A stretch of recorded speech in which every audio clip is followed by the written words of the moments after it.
अस्सलाम वालेकुम। मैं हूं नादिया अनवर और आज नाज़रीन आप सब उम्मीद करती हूँ आप सब खैरियत से होंगे। और नाज़रीन, आज के प्रोग्राम में हम डिस्कस करेंगे कि थोड़ा सा फर्टिलाइज़र सेक्टर के ऊपर डिस्कस करेंगे और फर्दर मार्केट के ऊपर डिस्कस करेंगे कि इस वक्त जो मार्केट जो है, जो इंडेक्स 80,000 से अबव जा रहा है, आगे मार्केट किस तरह से परफॉर्म करती है।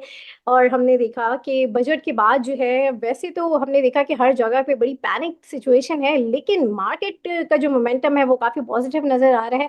ये फर्दर आगे कैसे रहता है, इसके ऊपर भी हम बात करेंगे। तो नाज़रीन, इन सारी चीज़ों के ऊपर बातचीत करने के लिए आज हमारे साथ मौजूद हैं इंटर मार्केट के हेड ऑफ रिसर्च, जी हाँ, मोहम्मद साद हमारे साथ आज मौजूद हैं और उनसे हम ये सारी बातें करेंगे।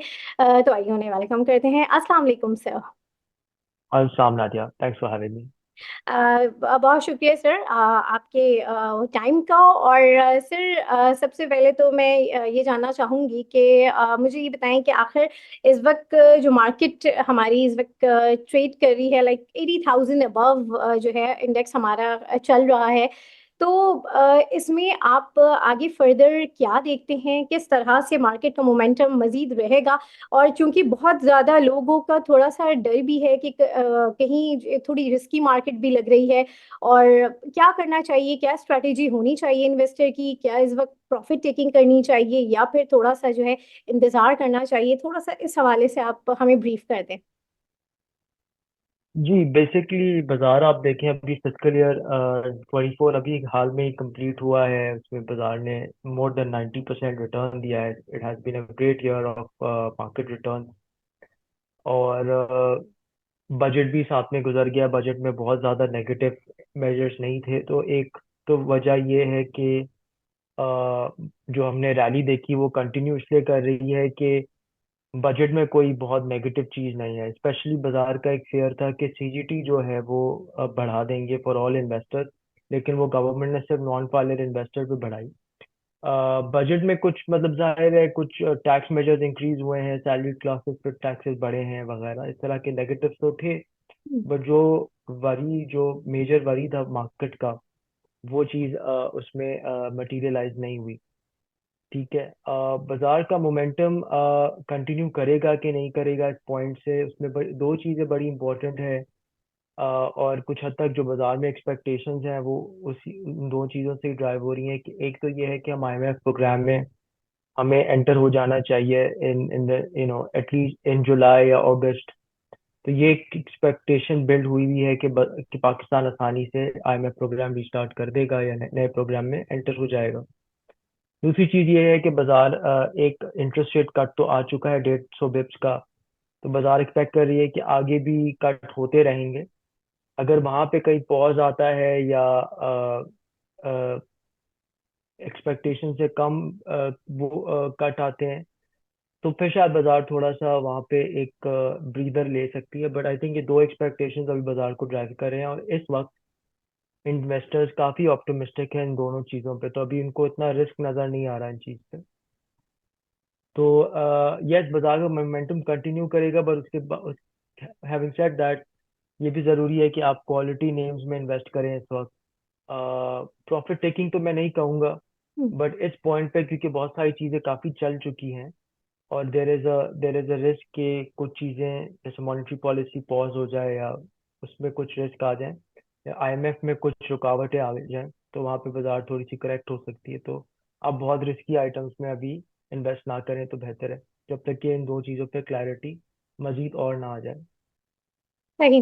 अच्छा सर, अभी जैसे कि हम ये देख रहे हैं कि महंगाई बहुत ज़्यादा हो गई है, लाइक हर चीज़ की कीमतें बढ़ गई हैं, पेट्रोल, बिजली, गैस, हर चीज़ की जो है प्राइसेस इस वक्त बहुत ज़्यादा हो रही है।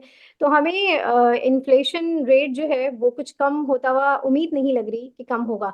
तो आने वाली जो मॉनेटरी पॉलिसी है उस पे भी जो है क्या कहते हैं, हमें नहीं लगता कि जो है कुछ कमी बेशी होगी। तो ऐसे में आगे फर्दर जो है क्या मामलात रहेंगे, जो है मतलब किस तरह से आप आगे इस चीज़ को देखते हैं कि मार्केट पे ये चीज़ किस तरह से इम्पैक्ट करेगी। जो हमारा बिल्कुल लास्ट 2 महीनों में इन्फ्लेशन रीडिंग आई है वो 12% के करीब आई है, ठीक है। हम्म। और ये काफी नीचे आया है, क्योंकि अगर हम लास्ट ईयर मई में देखें तो हमारी इन्फ्लेशन ऑलमोस्ट 40% तक पहुंच गई थी। फिजिकल ईयर 24 जो आपके खत्म हुआ है, उसमें एवरेज इन्फ्लेशन 24%। तो इम्प्रूवमेंट तो वैसे ही बहुत हो चुकी है। अब यहाँ से मजीद इम्प्रूवमेंट होना जाहिर है, उसके लिए थोड़ा सा टाइम लगेगा कि आप सिंगल डिजिट इन्फ्लेशन में आ जाएं, शायद 1 साल लगे या जो भी है।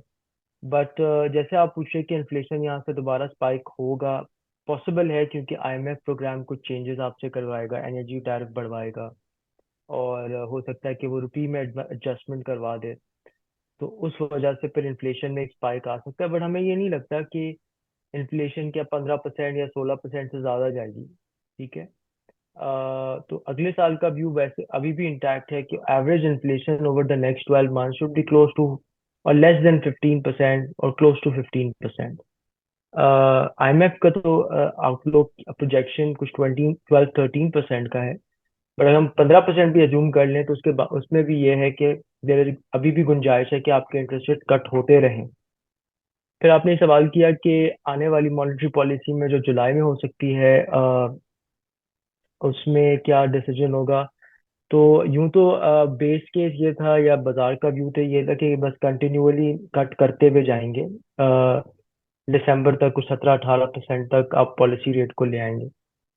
बट बहुत रिसेंटली अभी बैंक से जो व्यू आ रहा है, या जो कुछ एक्सपर्ट्स हैं जो मॉनेटरी पॉलिसी को क्लोजली वॉच करते हैं, उनका शायद उनका व्यू है कि आने वाली मॉनेटरी पॉलिसी में शायद कोई डिसीजन ना हो, यानी कि कोई कट ना हो, या इंक्रीज तो जाहिर है नहीं होगा, बट कट ना हो इसमें, एक स्टेटस को डिसीजन। उस पर बाजार कैसे रिएक्ट करेगी, आई थिंक अगर ऐसा डिसीजन की एक्सपेक्टेशन डेवलप होती है और फिर डिसीजन भी यही आता है कि कोई कट नहीं हुआ उसमें, तो बाजार शायद रेंज बाउंड रहेगी। और प्रॉफिट टेकिंग तो नहीं कहना चाहिए, या फिर कलेक्शन तो नहीं कहना, आई थिंक बाजार थोड़ी सी रुक जाएगी, तो मोमेंटम जो है वो थोड़ा रुक जाएगा। मैंने आपको कॉल की इख्तिताम में भी ये कहा था कि अगर ये चीज़ नहीं होती तो वहां पे बाजार थोड़ी रुकती है। तो ये है। अभी इन्फ्लेशन इतना बढ़ते हुए नजर नहीं आ रहा। वन, मॉनेटरी पॉलिसी में एक पॉज आ सकता है, अम, और आईएमएफ प्रोग्राम जब तक कि स्टार्ट ना हो उस पे बाजार उस पे वेट करेगी। सही। अच्छा सर, थोड़ा सा हम फर्टिलाइजर सेक्टर के ऊपर हम बात करना चाहेंगे कि इसमें थोड़ा सा इसको थोड़ा सा आप एक्सप्लेन करें कि जो है क्या जो है इस वक्त जो है इसकी शॉर्ट टर्म और मीडियम टर्म जो है वो होनी चाहिए जो है इन्वेस्टर के लिए कि वो अपनी पोजीशन ले सके। तो थोड़ा सा इस हवाले से आप हमें बताएं। ये फर्टिलाइजर सेक्टर जो है, जो मेन 4 फर्टिलाइजर स्टॉक्स हैं, agro fertiliser, FFC, FFBL, Fatima fertiliser, इनमें से 3 में तो एटलीस्ट इस साल 60% रिटर्न रहा है। तो बहुत सॉलिड परफॉर्मेंस रही है इनकी, फर्टिलाइजर स्टॉक्स की। और इतना ज्यादा रिटर्न अमूमन होता नहीं है इन स्टॉक्स में। अमूमन सिर्फ डिविडेंड यील्ड और थोड़ा सा कैपिटल अपसाइड होता है, बड़े स्टेबल स्टॉक्स होते हैं। तो मुझे नहीं लगता कि यहाँ पे फ्रेश इन्वेस्टमेंट बनती है इन स्टॉक्स में, और इतनी अपसाइड पोटेंशियल एक्सपेक्ट करना चाहिए कि फिर आपको इस तरह का रिटर्न देंगे। और इनकी डिविडेंड यील्ड भी अभी 12% हो गए हैं। तो बाजार में ऐसे स्टॉक्स हैं जो 18% भी दे रहे हैं। तो उनकी हम्म। अट्रैक्शन जो है वो कम हो गई है इन स्टॉक्स की। तो अगर आप आउटलुक का पूछ रहे हैं तो आई थिंक जिनके पास स्टॉक्स रखे हुए वो मेंटेन रखें, क्योंकि उनकी डिविडेंड यील्ड अभी भी है।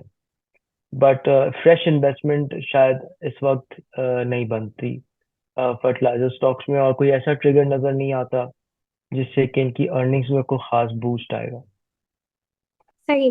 सर जैसे आपने फातिमा फर्टिलाइजर की बात की तो इसकी तो इतनी डिविडेंड ये इतना डिविडेंड भी नहीं है, लेकिन जो है ये 10 से ऊपर ट्रेड कर रहा है, तो ये क्या वजह है? नहीं, फातिमा फर्टिलाइजर अमूमन वैसे तो आप कहने कि इतना मेन बोर्ड आइटम नहीं है। उसमें अमूमन जो फंड्स हैं वो एफएफसी और ईफर्ट में ज़्यादा उनका कंसंट्रेशन होती है, और FFBL एक थर्ड आइटम है। फातिमा में मैंने काफी सालों से देखा है, इतनी एक्टिविटी इसमें नहीं होती।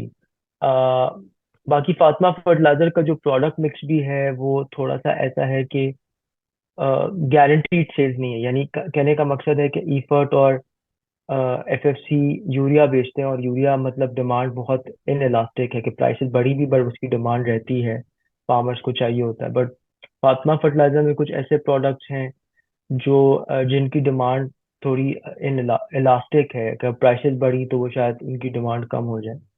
तो with in the fertiliser space बेहतर है कि आप FFC ईफर्ट में इन्वेस्टेड रहें, बट वो भी चल चुके हैं इस वक्त। नहीं। सर, ये जो गैस प्राइसेस बढ़ी हैं तो इसका क्या इफेक्ट जो है वो पड़ेगा फर्टिलाइजर सेक्टर के ऊपर? जो बजट से पहले जो गैस प्राइसेस बढ़ी थी, इनफैक्ट जो हमने लास्ट, एक तो हमने नवंबर में मूव देखा था और एक फरवरी में एक इंक्रीज आया था, तो वो काफी हद तक फर्टिलाइजर प्रोड्यूसर्स ने उसको पास ऑन कर दिया है। पूरी कंप्लीटली पास ऑन नहीं किया, बट व्यू यही है कि वो कंप्लीटली उसको पास ऑन कर देंगे। हिस्ट्री में कभी भी फर्टिलाइजर प्रोड्यूसर्स ने एब्जॉर्ब नहीं किया है कॉस्ट, आगे फार्मर्स को पास ऑन कर दिया है। और इस वक्त इस फिजिकल ईयर 24 में एग्रीकल्चर ने बहुत अच्छा परफॉर्म किया था, तो फार्मर इनकम एक एक्सपेक्टेशन है कि हेल्दी है इस वक्त। तो अगर उसकी कॉस्ट बढ़ भी जाती है, फर्टिलाइजर प्राइसेस बढ़ती हैं, तो इतना बड़ा उनको शॉक नहीं होगा फार्मर्स को। तो आई थिंक अभी भी फर्टिलाइजर प्रोड्यूसर जो हैं वो प्राइसेस बढ़ा के जो भी गैस प्राइस हुई थी उसको कम्प्लीटली पास ऑन कर सकते हैं। आगे जाकर अगर और प्राइसेस बढ़ती हैं गैस की, तो वो या तो इमीडिएटली पास ऑन कर देंगे या थोड़ा आस्ते आस्ते पास पास ऑन कर देंगे। पर हिस्ट्री यही है कि वो पास ऑन कर देते हैं। सही। अच्छा सर, फौजी फर्टिलाइजर्स के हवाले से थोड़ा सा बताएं कि इसकी भी परफॉर्मेंस काफ़ी अच्छी रही है। तो और जो है सेल्स भी काफ़ी जो है इसने मतलब ग्रो किया है, तो क्या वजह है? हालांकि इसकी डिविडेंड नहीं है इतनी पे, लेकिन क्या वजह है? और ये ट्रेड भी बहुत अच्छा हो रहा है। I think fertiliser stocks overall ही परफॉर्म किया है। उनकी प्राइसेस काफी नीचे थी जब ये मार्केट रैली शुरू हुई। हम्म। जैसे ईफर्ट आई रिमेम्बर 70-75 रुपीज का होता था, जो 160 प्लस है। इसी तरह FFC की भी प्राइस काफी नीचे थी उस वक्त। तो ये वैसे ही इनने रिटर्न तो दे दिया, बट आई थिंक इसमें ऐसा कोई वजह नहीं है कि बहुत हैंडसम प्रॉफिट्स आ रहे हैं। बट आई थिंक बाजार ओवरऑल पॉजिटिव थी, जितने भी डिविडेंड यील्ड स्टॉक्स थे उनको पहले चलाया।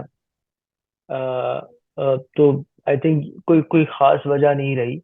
और जो भी FFC में एक सॉरी एक ये स्पेशल चीज थी कि जो गैस प्राइसेस बढ़ी थी वो बाकी प्रोड्यूसर्स के लिए बढ़ी थी, और FFC की प्राइस अभी तक बढ़ी नहीं है। उनकी मारी से कॉन्ट्रैक्ट है, मारी से उनको गैस मिलती है, तो मारी ने अभी तक मारी पेट्रोलियम ने अभी तक गैस प्राइसेस बढ़ाई नहीं, बट वो भी जुलाई में हो जाएगा। तो उनके कुछ महीनों में प्रॉफिट बहुत अच्छा है।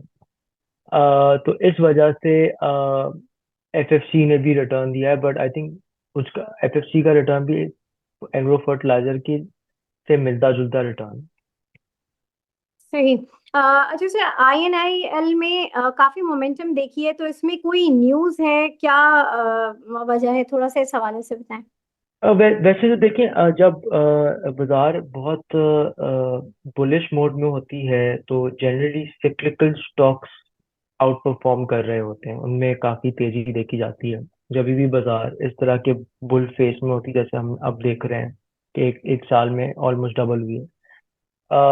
एक तो ये वजह है। दूसरी चीज ये है कि मतलब सिक्लिकल स्टॉक्स में ऑटोज, सीमेंट, स्टील, इस तरह की चीजें आ जाती हैं। जब इकोनॉमी चलती है या एक्सपेक्टेशन होती है कि इकोनॉमी रिकवर होगी, तो ये स्टॉक्स पहले चलते हैं। दूसरी बात यह है कि इस साल के एंड में वो स्टॉक्स भी बहुत आउट परफॉर्म हुए हैं जिनमें लेवरेज बहुत ज्यादा है, यानी कि डेट उनका ज्यादा है। और एक्सपेक्टेशन ये बिल्ड हो रही थी कि इंटरेस्ट रेट्स कम हो रहे हैं तो इनकी अर्निंग्स उस लिहाज से बढ़ेंगी कि जो भी फाइनेंस कॉस्ट है उनकी वो कम होगी, और वहां से फिर अर्निंग्स में ग्रोथ देखा जाएगा। तीसरी चीज ये है, और आई थिंक मोर रिसेंटली जब ये रेकोडेक में एक्टिविटी स्टार्ट हो चुकी है, वहाँ पे कंस्ट्रक्शन होनी है, और मतलब जो भी माइंस बनने हैं वहां पर, तो आने वाले सालों में काफी इसमें एक्टिविटी होगी रेकोडेक को ऑनलाइन लाने में। तो एक ये भी व्यू बन रहा था कि ये कुछ पाइप्स वगैरह जो हैं वो सप्लाई करेंगे इन दैट कंस्ट्रक्शन। और कंस्ट्रक्शन एक्टिविटी जो मेजर स्टील कंपनी के लिए जो मेजर चीज होती है कि कंस्ट्रक्शन एक्टिविटी कितनी है या ग्रो कर रही है, वो तो पाकिस्तान में बहुत स्लो है, नेगेटिव ग्रोथ है उसमें। तो वहां से तो कोई कोई पॉजिटिव चीज नहीं आई है। लेकिन मैंने जो आपको बाकी चीजें बताई उसकी वजह से इस स्टॉक में एक्टिविटी थी। सही। और सर ये थोड़ा सा मैं ये चाहूंगी कि थोड़ा सर्कुलर डेप्थ के हवाले से ये बताएं कि ओजीडीसी वगैरह की जो पेमेंट जो हुई है, कि ये कब तक ये जो है ये चीज़ सॉर्ट आउट हो जाएगी, क्या आगे इसमें मामलात रहेंगे, थोड़ा सा इस हवाले से आप बताएं। आई थिंक ओजीडीसी में ये हो रहा है कि एक तो आईएमएफ प्रोग्राम स्टार्ट होना है, और आईएमएफ का एक जो फोकस एरिया होता है टैक्स के अलावा, वो होता है एनर्जी सेक्टर, क्योंकि उसमें हम्म। काफी लॉसेस होते हैं, गवर्नमेंट को बेयर करना होता है। तो वो आईएमएफ उस चीज पे हमेशा इम्प्रूवमेंट करवाने की कोशिश कर रहा होता है। अ, अभी ओजीडीसी में एक 82 बिलियन का एक इंजेक्शन हुआ है उनके, असल में पुराने ओवरड्यू रिसीवेबल से या इन्वेस्टमेंट्स थी जो गवर्नमेंट सेटल नहीं कर रही थी। तो वो भी अचानक से, या अचानक तो नहीं कहना चाहिए, बट आफ्टर मेनी इयर्स उसको सेटल किया गया है। तो अब हमें लगता है कि ये इस तरह के मेजर्स होते रहेंगे। तो अभी भी ओजीडीसी के रिसीवेबल्स अगर आप देखें तो 600 बिलियन से ऊपर है। तो गवर्नमेंट को तो बहुत सेटलमेंट करनी है, बहुत चीजें वहां पे रिजॉल्व करनी है। तो अभी क्योंकि हम आईएमएफ प्रोग्राम में जा रहे हैं और वो एनर्जी सेक्टर पे इम्प्रूवमेंट करवा रहे होते हैं, इस तरह के मेजर्स हम आने वाले सालों में देखते रहेंगे कि ये इनकी बैलेंस शीट साफ हो रही है। हो सकता है कि गवर्नमेंट किसी पॉइंट पे जाके कोई जीसीसी कंट्री को ऑफर कर दे कि आप इसमें 10-15% स्टेक लेने हैं। वो पहले भी आपको याद होगा, माजी में इस तरह की चीज हुई थी कि गवर्नमेंट ने ऑफर किया था कि यूएई या कतर इन स्टॉक्स में इन्वेस्ट कर लें, 10-15% ले लें, ताकि वो डॉलर इनफ्लो आ जाएगा गवर्नमेंट को। तो फॉरेन रिजर्व वहां से बिल्ड होते हैं। तो वो चीज भी हो सकती है, बट आपको जब वो करेंगे तो बेहतर है कि आप उनकी बैलेंस शीट साफ करके दें, ताकि अ, जो जो कीमत आपको जिस कीमत पे आप बेच पाएंगे वो अच्छी कीमत होगी, बाजार की प्राइस से बेहतर होगी। तो आई थिंक ये this is the thought process behind such measure. सही। अच्छा सर, ये ब्लू चिप्स स्टॉक के बारे में आजकल काफ़ी बात हो रही है कि इस वक्त जो मार्केट का मोमेंटम चल रहा है इसमें जो है अगर आप वर्किंग करें, बहुत सारे एक्सपर्ट्स उनकी राय है कि ब्लू चिप्स स्टॉक में काम करना है। तो थोड़ा सा इसके हवाले से ब्रीफ करें क्या है, और जो है कितना सही रहेगा इनमें काम करना इस वक्त। ब्लू चिप स्टॉक से मुराद लार्ज कैप स्टॉक्स, यानी कि जो बाजार में जो हाई मार्केट कैप स्टॉक्स हैं, जो बड़े स्टॉक्स हैं, उसमें ज्यादा काम करने का व्यू है। और जो लोग ब्लू चिप कह भी रहे थे, वो उनका मतलब यही है कि आप बड़े स्टॉक्स में काम करें। मैंने आपको शुरू में कहा था कि बाजार में कुछ रिस्क आ सकते हैं, कुछ प्रॉफिट टेकिंग हो सकती है। तो उस वक्त में ब्लू चिप स्टॉक्स या जो बड़े स्टॉक्स होते हैं उनमें अमूमन करेक्शन कम होती है बनस्बत छोटे स्टॉक्स की, क्योंकि छोटे स्टॉक्स चले भी बहुत ज्यादा होते हैं। तो इसका ये रुझान है और ब्लू चिप स्टॉक्स में bank, fertiliser, power sector, energy sector, oil and gas, इस तरह के सेक्टर्स आ रहे होते हैं, जो अमूमन मार्केट करेक्शन में कम करेक्ट करते हैं। तो तो आई थिंक आइडिया ये है। और दूसरी बात ये है कि ब्लू चिप स्टॉक्स या बड़े स्टॉक्स में जैसे बैंक्स हैं, उसमें अभी भी डिविडेंड यील्ड बहुत अच्छी है। जैसे कुछ स्टॉक्स हैं जो 18% भी डिविडेंड यील्ड दे रहे हैं। तो वहां पे अभी भी रिटर्न प्रोफाइल बहुत अच्छा है। तो ये I think these are the major reason why people are recommending investing in blue chip stocks. सही। अच्छा सर, अब थोड़ा सा ये बता दें कि आगे जो है जुलाई और अगस्त में, क्योंकि बजट के बाद हमने देखा कि मार्केट बहुत स्टेबल हो गई है, अपने पुराने मोमेंटम पर आ गई है, जिसे हम कहेंगे मार्केट ने एक तेज़ी पकड़ ली है। आगे फर्दर इन 2 महीनों में आप कैसा देखते हैं कि जो है मार्केट अपना ये मोमेंटम कायम रखेगी, या फिर जो है बीच में कोई करेक्शन या इस तरह के कोई मामलात हो सकते हैं, क्या आपको लगता है? आई मीन वही दो बातें मैं कहूंगा कि अगर आईएमएफ प्रोग्राम की बातचीत अगर स्टार्ट होती है और वहां पे नजर आता है कि कोई बॉटलनेक्स हैं, हम्म। कि बातचीत स्मूथ नहीं चल रही, अग्रीमेंट्स नहीं हो रहे between the government and the IMF, तो फिर बाजार वहां पे थोड़ा सा नेगेटिव हो सकती है या करेक्शन ले सकती है, अगर लगे कि वो एक लंबा वक्फा आ गया है।